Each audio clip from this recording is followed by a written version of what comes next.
Olá, meu irmão, minha irmã, bom dia, paz e bem. Hoje, quinta-feira, dia 6 de fevereiro, o evangelho de hoje, Marcos capítulo 6, versículos 7 a 13, Jesus chamou os 12 apóstolos e começou a enviá-los 2 a 2.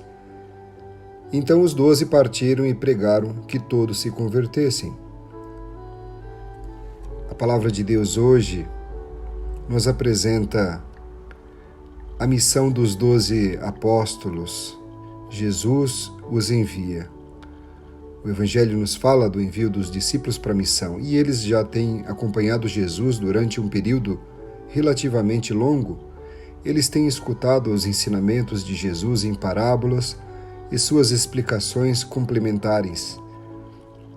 Têm presenciado seus milagres. Agora eles devem empreender a segunda fase do programa, pregando a conversão e dando a conhecer a oferta divina de salvação.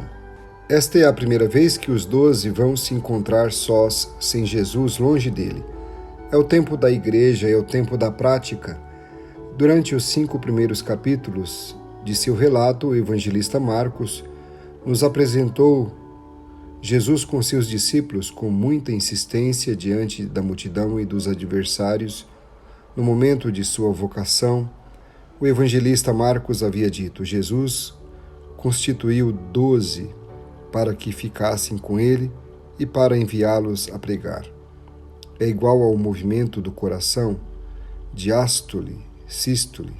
O sangue vem ao coração e do coração é enviado ao organismo. Dessa maneira é que o organismo pode se manter. É o mesmo movimento do apostolado: viver com Cristo, ir ao mundo para levar o Cristo. Intimidade com Deus, presença no mundo com o Espírito de Deus. Quem não vive primeiro com Cristo não pode ser um bom missionário, não pode ser um cristão crível no mundo. Um cristão tem que animar tudo com o Espírito de Cristo. O texto procura mostrar como deve agir o seguidor de Jesus e o que vai acontecer com ele se sair pelo mundo para pregar o Evangelho. Tudo isto se resume numa só ideia: o seguidor deve agir como o Mestre Jesus agiu. O que aconteceu com o Mestre vai acontecer também com o discípulo, pois o discípulo não é maior do que o próprio Mestre. No Evangelho de hoje, Jesus anuncia alguns pontos fundamentais para o discípulo, para o seguidor, realizar a missão. Em primeiro lugar, o texto diz que Jesus envia os discípulos 2 a 2. E 2 a 2 indica que a missão é um serviço comunitário e os cristãos devem ajudar-se mutuamente em suas atividades. Não é um trabalho de promoção pessoal, é um trabalho de conjunto, coletivo.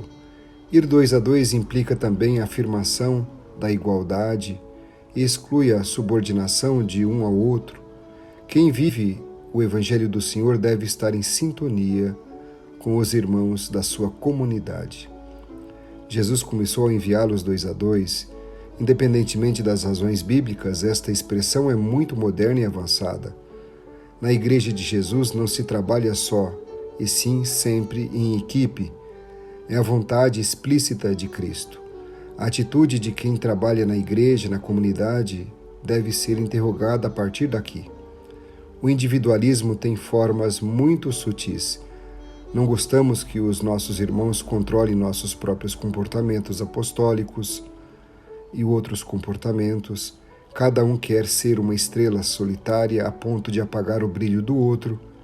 Nada se discuta, cada um vai fazer as coisas do jeito que quer. O pior é que o Cristo fica de lado ou de costas para a pessoa em questão estar em destaque. Em segundo lugar, Jesus deu aos 12 o poder messiânico de Cristo contra as forças do mal, ou seja, a autoridade para libertar as pessoas de tudo aquilo que aliena, oprime e despersonaliza as pessoas. O evangelista Marcos resume o poder dos enviados em 3 palavras: o carisma da palavra, que proclama a necessidade de mudança de vida; o carisma de expulsar demônios, isto é, o poder contra o mal; e o carisma de curar os enfermos, isto é, melhorar a vida humana na sua qualidade. Eles são enviados com autoridade sobre os espíritos impuros, imundos, para dominá-los e não para dominar os outros irmãos. O cristão tem o poder de tirar esse mal, pois o Senhor Jesus lhe deu. A primeira tarefa de cada cristão consiste em tirar o mal que está no meio das comunidades, no meio da própria família, de dentro do próprio coração. Quem é livre pode libertar os outros. O enviado de Jesus, cada cristão, deve instaurar um mundo mais justo e fraterno, deve melhorar a vida humana. Em terceiro lugar, Jesus exige dos 12 um modo de vida baseado num desprendimento absoluto dos bens materiais. Jesus pede que os discípulos vivam um estilo de austeridade e a pobreza evangélica de modo que não se ponham ênfase nos meios humanos, ou seja, econômicos ou técnicos, e sim na força de Deus que ele lhes transmite. Deus não se serve de anjos nem de revelações diretas. É a igreja, ou seja, os cristãos, que continuam e visibilizam a obra salvadora de Cristo, e o modo de vida do cristão deve ser reflexo do de Cristo. A linguagem que o mundo de hoje facilmente entende. A austeridade e o desinteresse na hora de fazer o bem. O cristão deve fazer o bem pelo bem, e não por algum interesse por trás. É claro que necessitamos os meios que fazem parte da evangelização, porém jamais podemos nos deixar de nos apoiar na graça de Deus e na nossa fé sem buscar seguranças e prestígios humanos. Trata-se de uma pobreza voluntária porque somente assim eles poderiam ser considerados como fidedignos. Jesus enfatiza mais o ser dos discípulos do que o seu ter. Jesus não despreza os bens deste mundo, não apresenta a miséria como um ideal de vida, mas alerta para o perigo de nos deixarmos condicionar pela posse de bens materiais. A porta da morte é tão estreita que somente passa aquilo que é a bagagem de amor na condivisão dos bens materiais com os irmãos e irmãs que não têm nada para a sua vida. O desapego a tudo implica somente a renúncia a uma carga pesada de bens materiais, mas também o abandono de preconceitos, de tradições, de ideias retrógradas, às quais muitas vezes estamos amarrados de uma forma emocional e irracional. Referimos-nos ao pesado ônus representado por certos usos, por certos costumes, por certas tradições religiosas embutidas em determinado ambiente histórico e cultural, que muitos confundem ou equiparam com os valores do Evangelho. Não podemos acumular bastões, dinheiro, sandálias e túnicas. Em quarto lugar, Jesus envia os 12 para pregar a mudança de vida, a conversão para si e para os outros. Para Jesus, a conversão é condição sine qua non para construir uma sociedade nova ou o reino de Deus. A conversão sempre envolve o movimento de uma dimensão para outra. E isso envolve a pessoa toda, não apenas seu senso moral, sua capacidade intelectual ou sua vida espiritual. Corpo, mente e alma juntos são afetados pelo ato da conversão e as consequências são sentidas em todos os aspectos da vida da pessoa, inclusive nos campos social e político. E em quinto lugar, a outra instrução de Jesus prevê uma atitude de bom senso e formação de comunidade. Quando vocês entrarem numa casa, fiquem aí até partirem.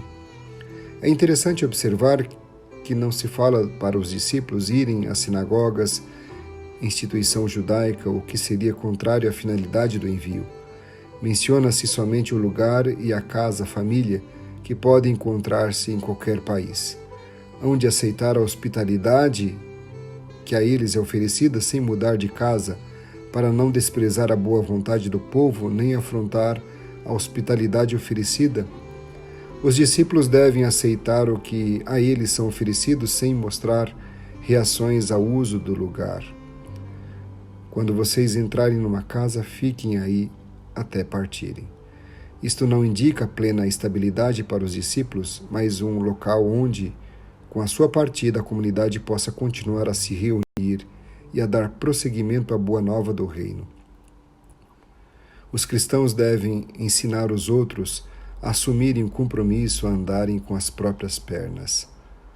Para os 12, o novo Israel, esta instituição implica uma mudança radical de mentalidade. Entrar em casa de pagãos, desprezados pelos judeus, e depender deles para a sobrevivência. Jesus pretende que os discípulos esqueçam sua identidade judaica para colocar-se no plano da humanidade.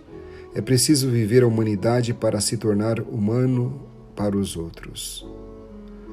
À luz do Evangelho de hoje, procuremos nos perguntar: será que somos meros espectadores e admiradores de Jesus ou somos seus seguidores? O que pode estar tornando menos convidativo e pouco crível a nossa mensagem? Qual é o testemunho que devemos dar para que os outros acreditem na nossa mensagem? É impossível ser um verdadeiro cristão sem estar com Cristo antes. Meu irmão, que esta reflexão possa te ajudar a viver melhor este dia. Um forte abraço e fique na paz.